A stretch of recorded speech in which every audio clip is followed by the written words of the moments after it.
Bonjour tout le monde, alors on va faire un petit peu sur les plaies qui sont expliquées dans la Haggadah de Pessah. Premièrement, on voit que c'est écrit Uvmoftim ze Adam, les prodiges, au pluriel c'est le sang.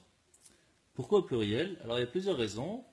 Une des raisons, c'est le Ritva qui le donne, c'est que les deux ne font pas seulement allusion à deux plaies, comme on peut expliquer dans d'autres Mefarshim, dans d'autres explications, qu'il y a eu deux sortes de sang qui nous ont sauvés, Dam Mila et Dam Pessah.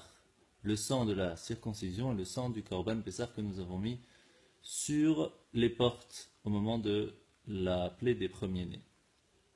Mais c'est aussi parce que Dieu à ce moment-là a utilisé deux attributs.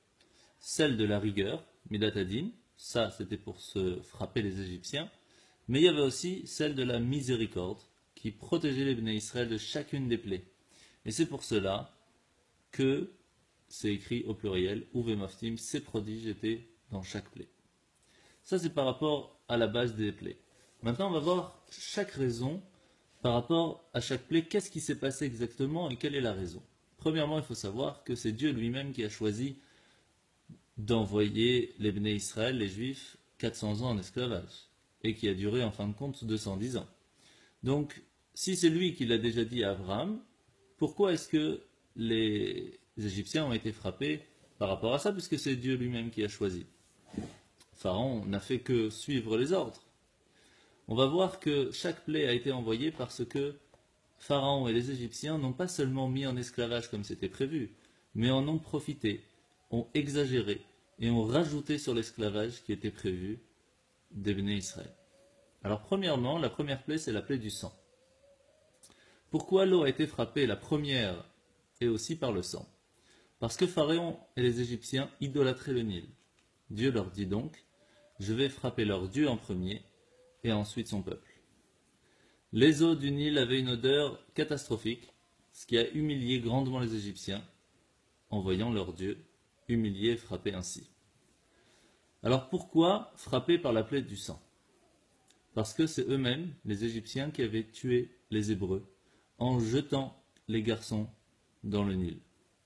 Alors bien sûr, vous savez pourquoi est-ce qu'il a fait ça Pharaon? Parce qu'un astrologue lui avait dit, un enfant juif va venir et il va détruire l'Égypte.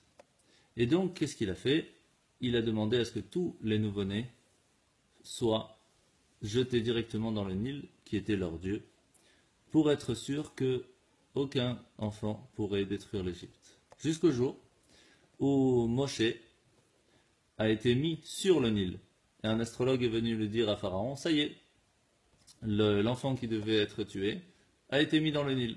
Sauf que faire la différence dans les astres entre sur le Nil et dans le Nil, c'est pas évident. C'est comme ça que c'est à ce moment-là que ce problème a été arrêté. Il faut savoir aussi que Pharaon, c'est écrit qu'il est mort, il y a eu un nouveau Pharaon qui est monté sur le trône. Il faut savoir que par beaucoup de Mefarshim, beaucoup d'explications, ils disent que quand on voit un roi et on écrit qu'il est mort, on ne dit pas roi. C'est une personne à ce moment-là, il n'est plus de ce monde. Donc il n'a déjà plus le titre de roi. Si on lui laisse le titre de roi, ça veut dire qu'il n'est pas mort, mais il est comme mort, ça veut dire qu'il a reçu la lèpre. Pharaon a reçu à ce moment-là la lèpre. Et c'est ce qui a fait que tous les jours, il prenait 150 bébés juifs, prenait leur sang et se baignait dedans. Pour le punir de ça, tout le Nil a été baigné de sang. On dit aussi, dans le Midrash Agadol, que les Égyptiens empêchaient les femmes juives d'aller se tremper dans les eaux du Mikvé, pour qu'ils ne puissent pas aller avec leur mari et donc ne pas pouvoir enfanter. Et bien à ce moment-là, c'était eux-mêmes, les Égyptiens, qui ne pouvaient pas aller se tremper. Comment ça fonctionnait? Tous les Égyptiens ne pouvaient pas boire de l'eau, sauf Pharaon. Pourquoi pas Pharaon? Pharaon n'a pas été touché par la plaie du sang, parce que, premièrement, parce que peut-être il allait se repentir, c'était la première chance par rapport à lui-même, mais surtout parce qu'il avait élevé Moshe pendant toutes ces années quand il était petit. Et donc c'est pour cela que Moshe lui devait quelque chose pour le remercier, pour le rembourser entre guillemets. Il n'a pas été touché par le problème de boire de l'eau, qui est quand même la base de l'humain, et c'est pour cela que lui n'a pas été touché. Et en plus de ça, il a cru qu'il pouvait être à part, et il a été touché encore plus. Même si ils prenaient une paille, les Égyptiens, et ils prenaient du même verre d'un juif de l'eau, l'eau se transformait en sang dans leur bouche et restait en eau pour les Hébreux. Ça, c'est ce qui s'est passé pour la plaie de l'eau. À ce moment-là, les Juifs sont devenus très riches. Pourquoi? Parce que, à ce moment-là, les Égyptiens devaient payer aux Juifs de quoi boire. Comment ils savaient si ça suffisait ou pas? Par rapport à leur cruauté, par rapport à tout ce qu'ils avaient fait à chaque Juif, ils devaient donner un prix prévu par Dieu, et tant qu'ils ne donnaient pas assez, l'eau restait de sang. Quand il avait donné assez, l'eau se transformait, le sang se transformait en eau, et ils avaient de quoi boire. Je vous rappelle que toutes les plaies ont duré, pendant 3 semaines, il y avait Moshe qui venait dire à Pharaon, attention. Après ces 3 semaines-là, il y avait 7 jours de plaie. Sauf pour la plaie des ténèbres, où il y a eu 6 jours de plaie, puisque le 7e jour a été gardé juste avant d'ouvrir la mer Rouge. Et bien sûr, la mort des premiers-nés qui était un seul soir, le soir de la veille de la sortie d'Égypte. Passons sur la plaie des grenouilles. Pourquoi est-ce que la plaie a été envoyée?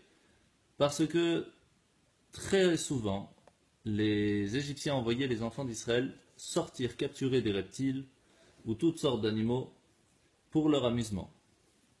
Alors Dieu leur a envoyé plein de grenouilles pour les amuser, sauf que ça ne les a pas du tout amusés. Aussi, il faut savoir que les Égyptiens réveillaient les Juifs pendant la nuit pour qu'ils aillent travailler simplement pour ne pas leur donner la possibilité de se reposer. Eh bien, les grenouilles sont venues et n'ont pas laissé une seule seconde les Égyptiens se reposer avec leur croassement. Malheureusement, il faut savoir aussi que quand Pharaon a envoyé les soldats égyptiens pour prendre les nouveau-nés garçons, eh bien, les femmes juives devaient étouffer le cri au moment d'accoucher, pour ne pas se faire arracher leur nouveau-né. Alors c'est pour cela que Dieu a envoyé aussi les grenouilles, pour qu'ils aient ces cris dans leurs oreilles pendant les 7 jours de la plaie. Ça, c'est un petit peu la plaie des grenouilles. Très rapidement, pour finir la plaie des grenouilles, il faut savoir qu'ils n'avaient même pas la possibilité de les manger, ces grenouilles. Au début, ils se sont dit, c'est magnifique, c'est super, ça va nous donner de quoi manger. Sauf que toutes les grenouilles qui ont été tuées, mises dans les bocaux, dans les fours, etc., sont sorties. Dieu les a fait ressusciter et ils sont partis. Et tous ceux qui n'étaient pas morts ou préparés dans les fours, etc., sont morts et sont restés sur place. Et il y avait une telle odeur des cadavres de grenouilles que c'était même peut-être pire que le moment des grenouilles. Et ils ont dû prendre beaucoup de temps pour pouvoir tout brûler. Donc imaginez un petit peu la catastrophe qu'il y avait. La troisième plaie, c'est la plaie des poux. Pourquoi est-ce que les Égyptiens ont été frappés des poux? Parce qu'ils obligeaient les béné Israël, les enfants d'Israël, à balayer leurs maisons, leurs cours, leurs champs, les rues. Eh bien, toute l'Égypte a été transformée en vermine.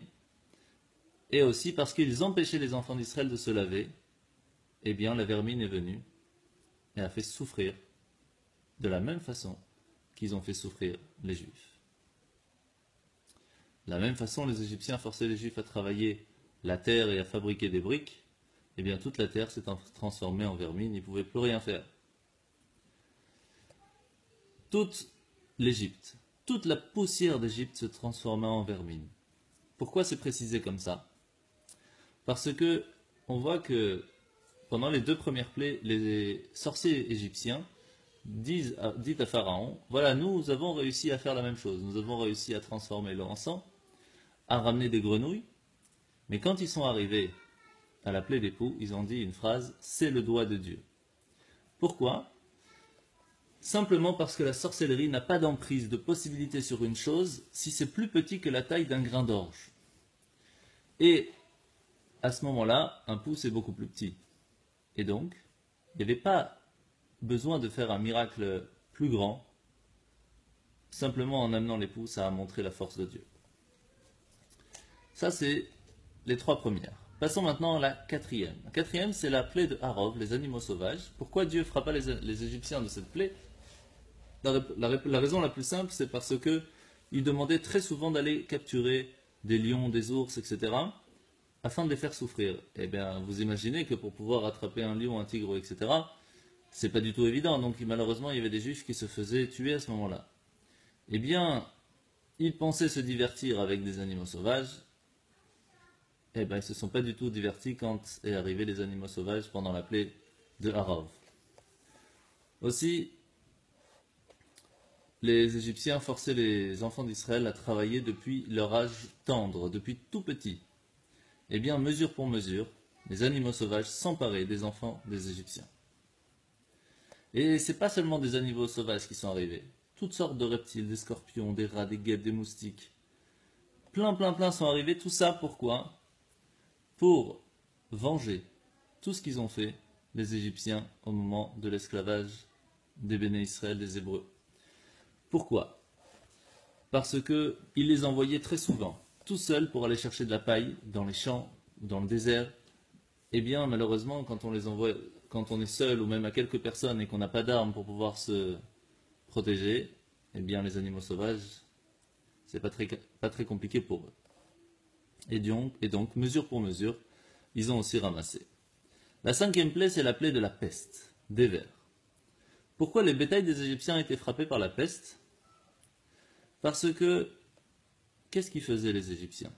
À la place d'utiliser leurs taureaux, leurs ânes, leurs chevaux, pour pouvoir travailler la terre ou faire des choses, etc., ils utilisaient plutôt les animaux des Juifs pour que ce soit le leur qui soit fatigué et pas les leurs. Qu'est-ce qui s'est passé?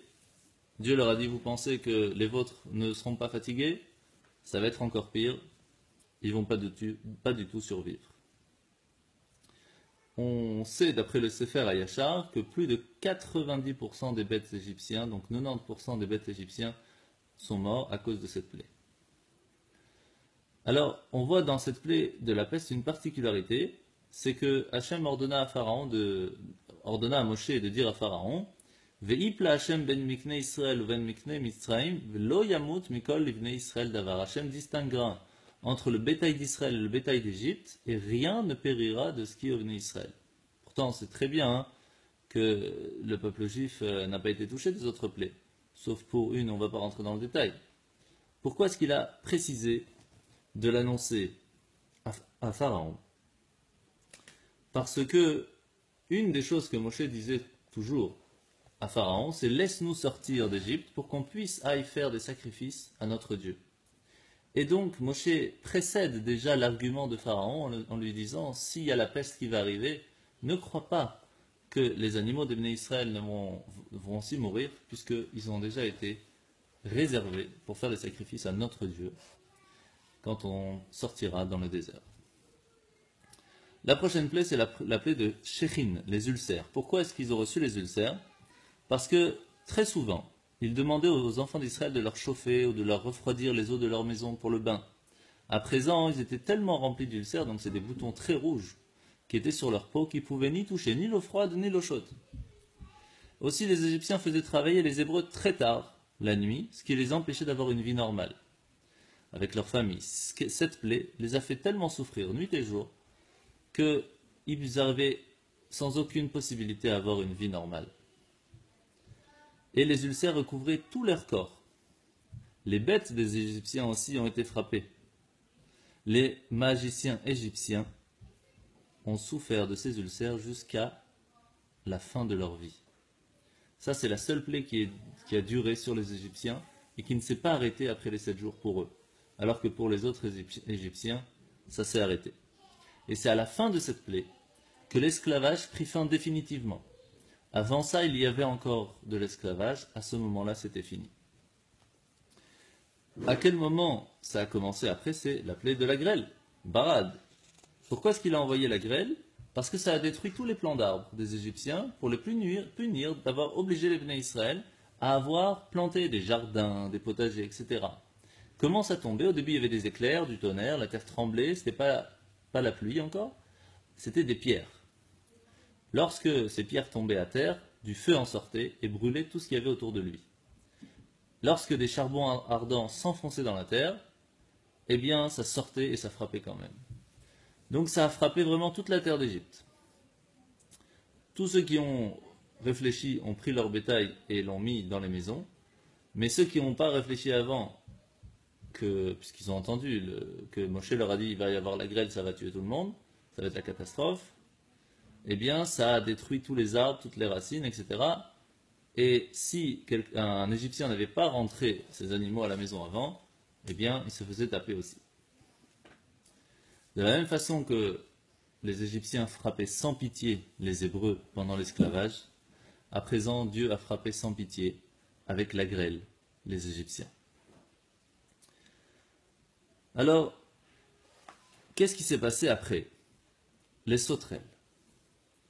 Les sauterelles, pourquoi est-ce que Dieu a envoyé des sauterelles? Bon, vous savez qu'il y a eu plusieurs sortes de sauterelles qui sont venues, ce qui est tout à fait rare. En général, quand il y a une pluie de sauterelles, c'est une seule espèce. Là, c'était plusieurs espèces qui sont venues pour pouvoir tout manger ce qu'il y avait en Égypte. Parce que les Égyptiens obligeaient les enfants d'Israël à planter du blé, des fèves, des lentilles, etc., toutes sortes, et ils gardaient pour eux. Et ils donnaient rien à manger aux Hébreux.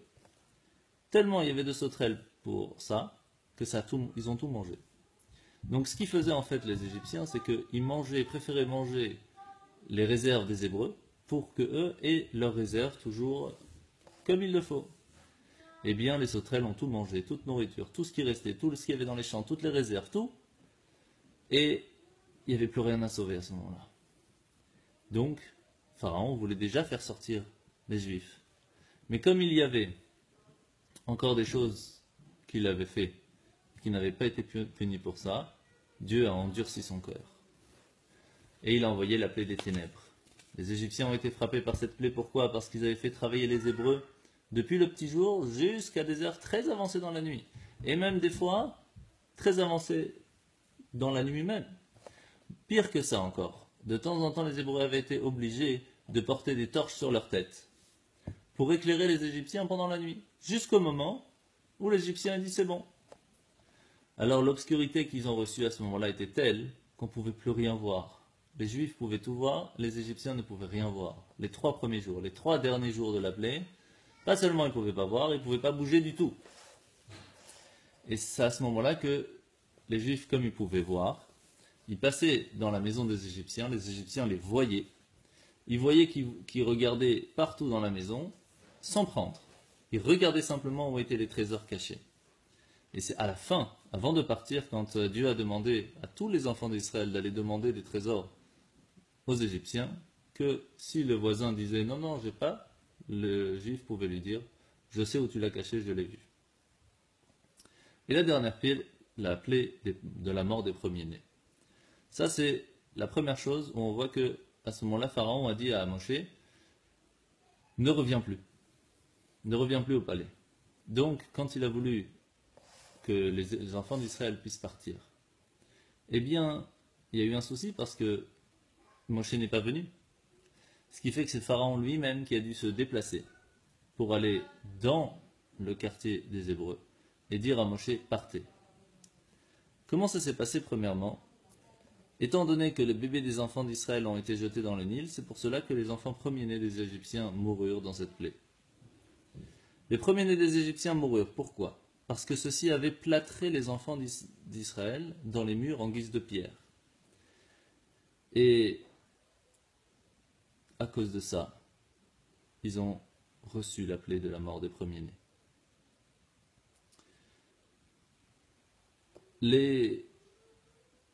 Lorsque Dieu a fait savoir qu'à minuit tous les premiers-nés mouraient, il y a eu l'histoire de Shabbat Agadol.